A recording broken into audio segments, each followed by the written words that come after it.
હું તો અલ્પેશભાઈને આજ બે વાત ગમે કે ન ગમે નટુજીને એક વાત કરવાનો છે.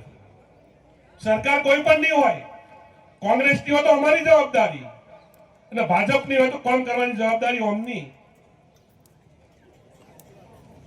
પટેલ સમાજના તો 3-4 મંત્રી આવતા હોય, દલિત સમાજના 3-4 મંત્રી આવતા હોય, આદિવાસીના 3-4 મંત્રી આવતા હોય, તો સ્વરૂપની જગ્યાએ જો અમારા આના જેવા હોય મજબૂત સમાજની વાત લઈને બહાર નીકળી શકે એવા,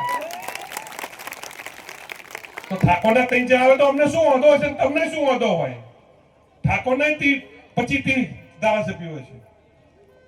આવી માગણીઓ આપણે બધા કરશું. તમે તમારી રીતે કામ કરો, અમે અમારી રીતે કરીએ, પણ સમાજનું કામ કઈ રીતે આગળ થાય એના માટે અમે બધા ભેગા થયા છે. બે વાતો કહું દુઃખ સાથેની, 5 મિનિટ કદાચ મારી વધે તો માફ કરજો.